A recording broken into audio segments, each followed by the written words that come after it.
The slap landed before I even realized what was happening. My sister's hand cracked across my cheek, the sting burning my skin. But what burned more was the silence that followed. A room filled with family, clinking glasses, laughter, and warm food. Suddenly frozen. Her voice cut through the air like a knife. "Get out of my house!" The words echoed, bouncing off the walls and into my chest. For a moment, no one moved. My fork was still in my hand, trembling above the plate. My cheek throbbed, but the pain was nothing compared to the humiliation. I looked around the table. My parents kept their eyes on their wine glasses, pretending nothing had happened. A few cousins exchanged nervous glances, whispering behind their napkins. Only Lily, my cousin who always had a quiet fire in her, stared straight at me with wide, shocked eyes. I waited. I waited for someone, anyone, to say something. To stop her. To defend me. But no one did. Instead, Claire leaned closer, her face smug, her eyes daring me to respond. "You heard me," she hissed. "Get out!" My heart pounded in my ears. I could feel heat rising in my face, not just from the slap, but from the weight of years. Years of this. Years of being shoved aside, silenced, used, and forgotten. This wasn't the first betrayal. It was only the loudest. I stood slowly, my chair scraping against the floor. Every eye at the table followed me, but no lips opened. The food suddenly smelled rotten, the candles too dim, the air too heavy. Narration spilled in my head as I stepped back. So this is what family means. This is what loyalty looks like. Silence, cowardice, abandonment. Claire smirked, satisfied with my silence. She thought I would leave quietly, that I would bow my head the way I always had, but something inside me cracked open. I dropped my fork onto the plate with a sharp clatter. The sound made a few people jump. "Congratulations," I said, my voice steady, though my hands shook. "You finally said what you've always wanted to say. You don't want me here, fine." Claire folded her arms. "Finally, you understand." I turned toward my parents, searching for a flicker of shame. Instead, my mother muttered, almost too softly, "Don't make a scene. Don't make a scene." After I'd just been slapped across the face, that was the moment something inside me shifted. I grabbed my bag from the chair, the leather strap digging into my shoulder. My cousin Lily started to rise, whispering, "Melissa." But I raised a hand to stop her. "Not now. Not yet." My heels clicked against the hardwood floor as I walked toward the door. Each step felt heavier, like I was dragging the weight of all the years they had taken from me.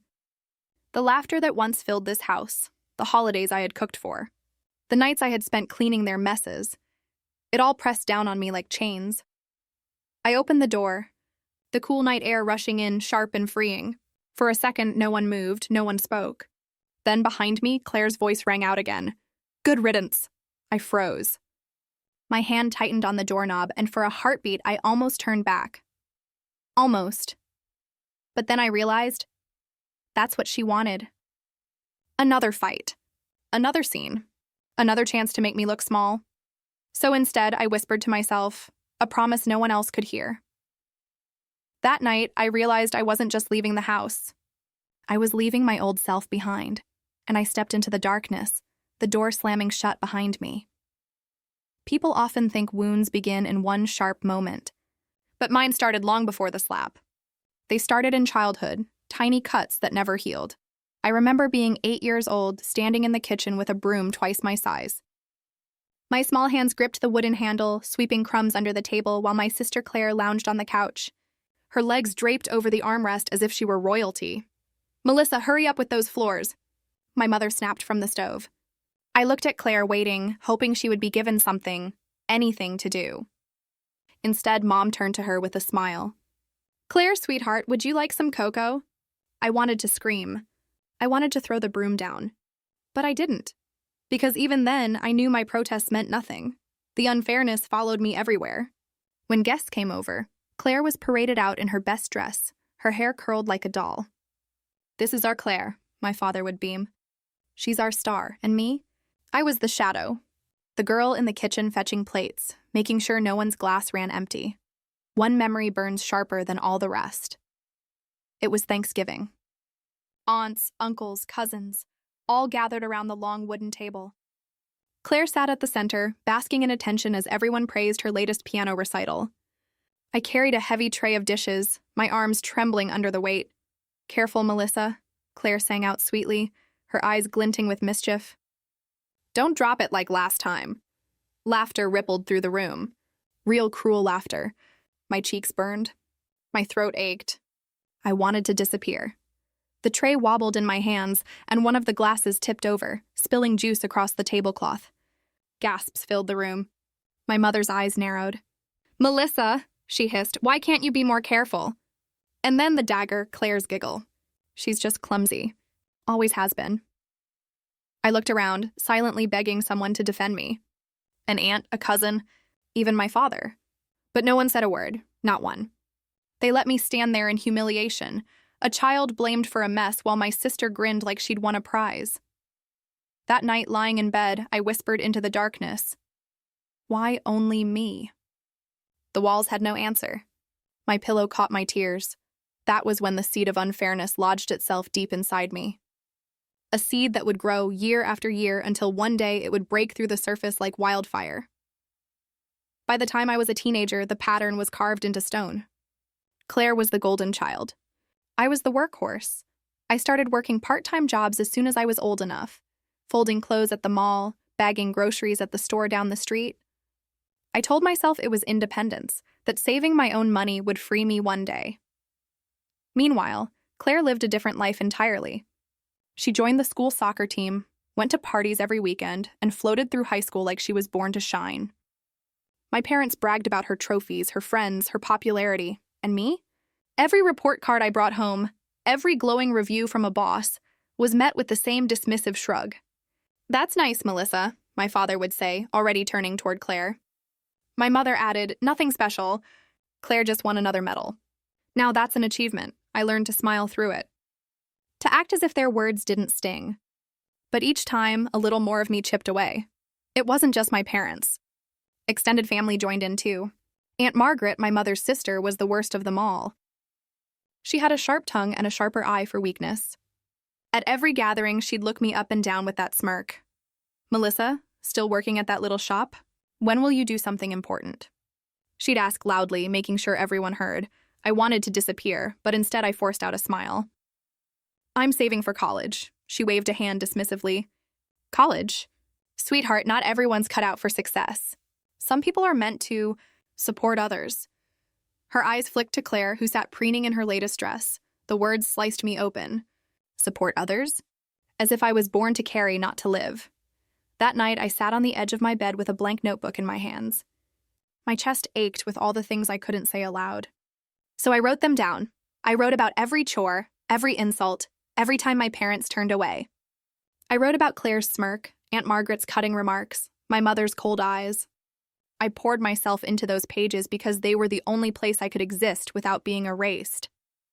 Each sentence was a scream I couldn't release. Each page was proof that I was real, that my pain mattered, even if no one else saw it. I didn't know then that those journals would become my shield, my weapon. The only evidence of the years I carried alone. But as I pressed the pen harder into the page, one thought repeated over and over, whispering like a curse. One day, they'll regret this. Adulthood didn't feel like freedom for me. It felt like a continuation of the same chains, just heavier. By the time I turned 21, I was already helping my parents with bills. Every paycheck I earned went into groceries, electricity, or the mortgage. I told myself it was temporary, that I was simply doing my part. Claire, meanwhile, had no such worries. She floated through her 20s as if money were confetti. Shopping sprees, impulsive road trips, late-night bar tabs. She burned through cash like it was endless. And when it wasn't, my parents covered her without hesitation. "Claire just needs a little support," my mother would sigh, handing her another 100. "She'll settle down eventually." But when I contributed, when I quietly slipped my paycheck onto the kitchen counter, there were no thank yous, only silence. The final straw came during my father's birthday. The house was packed with relatives. Laughter bounced off the walls, drinks clinked, children chased each other down the hallway. I'd spent the entire day in the kitchen, preparing food, scrubbing dishes, making sure every guest was comfortable. I came out carrying a tray of cake slices when Claire's voice cut through the crowd. "There she is," she announced loudly, waving her glass toward me. "The maid of the family. Honestly, where would we be without Melissa cleaning up our messes?" The room erupted with laughter. Real laughter. My cheeks flushed, my throat tightened, and for a moment I thought I might drop the tray. Aunt Margaret cackled. She's not wrong. You're always so useful, Melissa. Useful. Maid. The words wrapped around my chest like iron chains. I forced a weak smile, pretending it didn't matter. Pretending I wasn't crumbling inside. But later that night, when the guests were gone and I stood alone scrubbing plates at the sink, the echo of their laughter rang in my ears. Claire breezed past me, humming, not even offering to help. I stared at my reflection in the dark window above the sink. My eyes were red, my hands raw, soap stinging the cuts on my fingers. And in that moment, a whisper rose from deep inside me, low and steady. One day, I won't be the one cleaning up their mess. It wasn't a wish. It wasn't even a hope. It was a promise. The cracks widened after that birthday party. I stopped expecting gratitude. But what came next still managed to cut deeper than I ever imagined. One evening, I walked into the living room where my parents sat with Claire sprawled across the couch. The air was heavy, their expressions unusually serious. "Melissa," my father began, "we need your help with the mortgage this month." I nodded slowly. "Okay, I can cover part of it." But before relief could wash over his face, my mother added sharply, "And you should be grateful you even live here. Do you think you could survive without us?" The words hit like a slap. Gratitude for what? For paying bills they never acknowledged? For carrying the weight while Claire tossed her hair and smirked beside them? Claire leaned back, sipping her soda, eyes glinting. "Honestly, Melissa, you should be glad you have a roof over your head." "Some people don't," her voice dripped with mockery. My jaw clenched. I wanted to scream, to tear the smugness right off her face. Instead, I stood up, my heart pounding. "You think I should be grateful? For what? Being treated like a servant?" My voice cracked, but I didn't stop. "For paying for a house where I don't even feel wanted?" My parents stiffened, but Claire just smirked wider, like she'd been waiting for this explosion. "You'll regret this," I spat, my chest heaving. Every word. Every insult. "One day, I won't be here to clean up your lives." I grabbed my bag and stormed out, the slam of the front door rattling the windows. Outside, the night air was sharp and cold, but I welcomed it. I walked down the street with my fists balled, every step fueled by fury, and then, somewhere between rage and despair, a thought sparked. Dangerous, deliberate, undeniable. If they were going to keep calling me ungrateful, a maid, a burden, then I'd gather proof of every single thing I'd ever done for them. I began saving receipts. Grocery bills, electric payments, doctor's visits. Every dollar I poured into that house. Every hour I worked to keep it running. I started jotting down their insults too. Every cruel remark. Every dismissal. Every time they erased me, it wasn't just pettiness. It was survival. It was the beginning of a record. A story they couldn't erase or laugh off. That night, as I tucked the first stack of receipts into an old shoebox, I whispered the same words I'd spoken after the birthday party. One day. And for the first time, I believed it. The apartment was small, barely more than a shoebox, but it was mine. Peeling paint on the walls, a leaky faucet in the kitchen, a mattress shoved into the corner. It wasn't glamorous. Still, it was the first time I had space that belonged to me.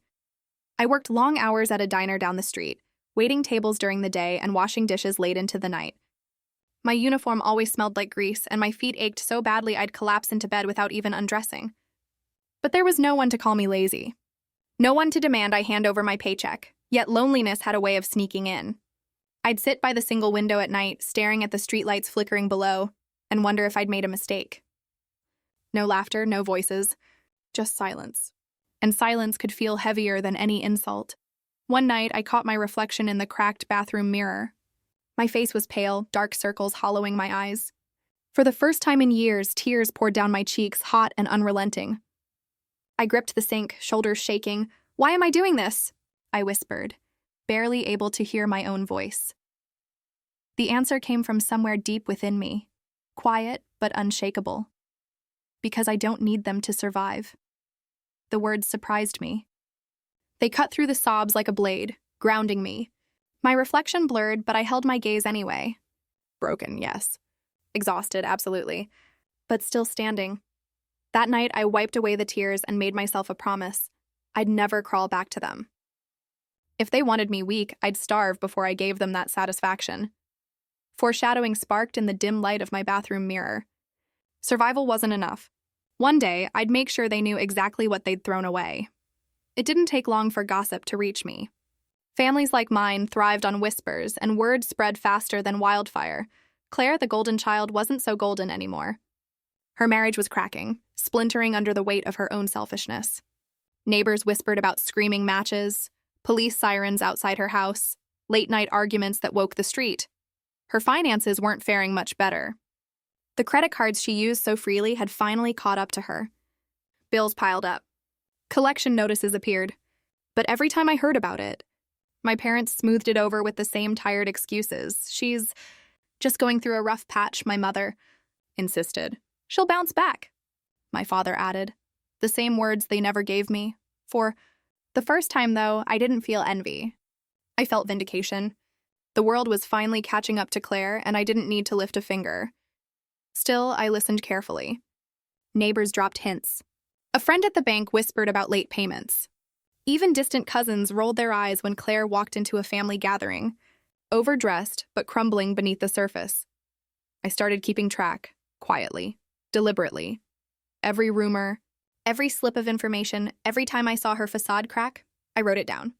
I pulled old receipts from the shoebox where I'd been keeping proof of my own contributions. Now a new layer formed, bank records. Notes from whispered conversations. Even screenshots from social media posts where her smile looked forced. Her captions desperate. Piece by piece, I built a quiet arsenal. And every time I added to it, I thought of my parents' smug faces, their endless lectures, their insults. They still saw Claire as the star, but I was preparing the stage for when the lights would finally burn her. My revenge wasn't loud yet. It was patient. I closed my journal one night, the ink still wet on the last line. They won't see me coming. It started with a phone call. My mother's voice was unusually sweet, sugarcoating every syllable. "Melissa," she cooed, "we've been thinking. Maybe it's time we put the past behind us. The past." That's what she called years of humiliation. I played along, my voice steady. "Oh, and why now?" She hesitated before delivering the truth. "Your sister? Well, she's having a hard time. We could really use some help." There it was. Not forgiveness, not love. Just money. A week later, they invited me to dinner, like nothing had ever happened. I walked in wearing my plain work clothes, but inside I was calm, steady, even amused. They didn't know how much I'd changed. Claire tried to plaster on a smile. "It's so good to see you," she said, voice dripping with false sincerity. Inside my head, I was laughing. "You still think I'm weak, don't you? You think I'm the same Melissa you slapped down at every turn." I nodded politely, taking my seat at the table. My parents carried on, pretending we were one big happy family. But every sentence carried an undertone. They wanted access to what I'd built for myself. Because quietly, steadily, I had started to climb. I was no longer just a diner worker. I had picked up freelance gigs, built connections, and managed to save money. My apartment was still small, but it was filled with something new. Proof that I didn't need them. As they made their veiled requests. "Maybe you could pitch in here. Maybe just a little extra there." I kept my face neutral, but in my head, my thoughts dripped with sarcasm. Of course. Because I'm your maid, your servant, your ATM, right? They still didn't see it. They still thought I was powerless, and that was their mistake. Because while they reached out their hands, I was already sharpening mine. I left that dinner smiling faintly, thinking to myself, they think they've pulled me back in. But really, I've already slipped the noose around their necks. News of Michael's debt spread like wildfire, but my parents treated it like a minor inconvenience. "They'll figure it out," my father said. "Claire is the successful one." She always bounces back. The words echoed like a cruel joke. "Claire is the successful one." I remembered the nights I'd been called ungrateful, selfish, lazy, all while I worked myself to exhaustion just to survive. But this time, no amount of denial could hide the truth. Michael wasn't just behind on bills. He was drowning. The bank threatened foreclosure. Creditors called at all hours. His face grew more haggard by the day, but still, my parents wrapped their arms around Claire, shielding her from consequences. "She just needs support," my mother whispered, as if Claire were a fragile glass doll instead of the woman who mocked me at every turn. The irony cut deep. For years, they celebrated her as untouchable. But now, when real payment was needed, Claire had nothing to offer. Meanwhile, I had built my own foundation. Small, steady, but real. And I was no longer hiding it. I watched from a distance as Michael's debts mounted and Claire pretended it wasn't happening. She wore designer dresses while the bills piled high, smiled for photos while creditors circled like vultures. And my parents? They clung tighter, chanting the same broken mantra, "Claire is the successful one." That night, sitting in my apartment, I opened my journal. The pages were filled with years of their cruelty, Claire's insults, every slight they thought I'd forgotten. My pen hovered over the paper before I wrote the words that sealed it. The time for silence is over. I closed the journal, my reflection in the window sharp against the night sky. Tomorrow, the reckoning begins. The night of Claire's wedding anniversary shimmered with expensive lights and fake smiles.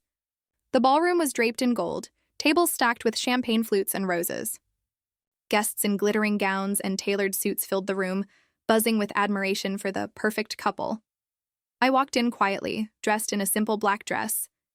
Not flashy, not loud, but steady, confident. My parents spotted me, their smiles stiff, clearly unsure why I was even there. Claire floated across the floor, her sequined gown sparkling under the chandeliers. She looked untouchable, like the queen she always pretended to be. Her laugh rang loud, her hand clutching Michael's arm, though his forced grin betrayed the storm he was hiding. Then came the moment that shifted everything. The CEO, Mr. Harrison, a respected family friend, a man whose approval my parents craved, entered the hall. All eyes turned to him as he made his way forward. Claire's smile widened, already bracing for the praise she thought was hers. But when he reached the center, his gaze didn't fall on Claire. It landed on me, Melissa, he said warmly, firmly. It's good to see you. You're the one we trust, gasps rippled across the room. Conversations halted. Heads turned. Claire's smile cracked, faltering like a mask slipping from her face. My parents' eyes darted between me and him, confusion mixing with disbelief. I felt the weight of years lift in that single moment. It wasn't just validation, it was vindication. Inside, my thoughts whispered, "This is what you never saw." While you laughed at me, I was building something real. Claire's hand tightened on Michael's arm, her face straining to hold composure, but her lips trembled. The queen's crown was slipping. As Mr. Harrison guided me toward the front table, I caught Claire's eyes. For the first time in my life, she looked afraid. Her face crumbled. And I smiled. The applause hadn't even died down before chaos erupted. My parents rushed to Claire's side, voices raised, insisting there had been some mistake. Claire's composure shattered, her voice shrill as she pointed at me across the table. "She's a fraud," she screamed. "Melissa's nothing. She's always been nothing." The room froze, eyes darting between us. I didn't raise my voice. I didn't need to. I reached into my bag and pulled out the stack of documents I'd been gathering for years. Receipts, records, proof of every sacrifice, every lie. Every debt hidden under Claire's name. Calmly, I laid them on the table. "This," I said, steady and cold, "is the truth." Gasps filled the air as I flipped through each page. Receipts with my name covering family expenses. Bank statements exposing Claire's reckless spending. Even signed notes from relatives confirming what they'd seen over the years. Claire lunged forward, face red, but the tide had shifted. "Enough." Cousin Lily's voice cut through the chaos. Sharp, unwavering. She stepped forward, eyes burning. "Melissa isn't the fraud here. She's the only one who's ever carried this family." The room erupted again, but this time the energy shifted. Guests who once whispered in Claire's favor now leaned toward me. Their faces betrayed what they were thinking. We've been blind. And now we see, Claire sputtered, rage bubbling, but no one rushed to defend her. Not even Michael. For the first time, the golden child stood alone. I gathered the documents back into my hands and met Claire's eyes. "This is only the beginning," I whispered, just loud enough for her to hear, and the look on her face told me she knew I meant it. The dining room still smelled of champagne and roasted lamb, but the celebration had rotted into silence. My parents sat slumped in their chairs, the color drained from their faces. They had fought so hard to keep Claire on her pedestal, and now, under the glow of crystal chandeliers, their pedestal lay shattered on the floor. Claire stormed out first, heels clattering across the marble like gunshots. Her words still rang in the air. "She's nothing!" But everyone had seen enough to know the truth. Nothing about her tantrum held weight anymore. The guests whispered in tight clusters, eyes darting between me and the door Claire had disappeared through. Some avoided my gaze, embarrassed for not noticing sooner. Others looked at me with quiet respect, as though they'd been waiting for someone to break the spell. My mother tried to speak, but the words caught in her throat. My father reached for his glass, his hand trembling. He had always been so sure, so firm in his judgments, but now his authority cracked under humiliation. I stood there, strangely calm. For years I had begged for scraps of validation, small nods of approval that never came. For years I had lived invisible, reduced to a shadow while Claire soaked in the spotlight. But tonight I wasn't invisible. I didn't need their approval anymore. I thought of the nights I'd cried into my pillow, wondering why I wasn't enough. The mornings I'd worked double shifts while Claire slept in. The birthdays where my name wasn't even mentioned, but hers was celebrated like a holiday. Now, they were the ones shrinking under the weight of whispers. They were the ones being judged. And I, the girl they called weak, the maid, the nothing, stood tall. I breathed in, steady, as relatives glanced at me with new eyes. Some even nodded, silently acknowledging the shift. Inside, my emotions swirled. Anger, relief, sadness. But layered above them all was strength. A strength I had forged in silence, in years of endurance. Viral emotional moment. For once, I didn't feel like the broken daughter or the overlooked sister. I felt like someone who had survived the storm and now stood in the calm center, unshaken. The chaos wasn't mine anymore. It was theirs. As the room buzzed with uneasy whispers, I picked up my glass of water, raised it slightly, and whispered only to myself, "This is what strength looks like." The morning after, the house felt different. The shine of celebration was gone, replaced by shadows of humiliation. My parents avoided eye contact, and Claire hadn't come home. For the first time in my life, I didn't care where she was. I stepped outside, the crisp air stinging my cheeks. Daniel was waiting by his car. Loyal, steady Daniel, the friend who had stood by me even when no one else did. "You okay?" he asked softly. I nodded, a small smile tugging at my lips. "More than okay."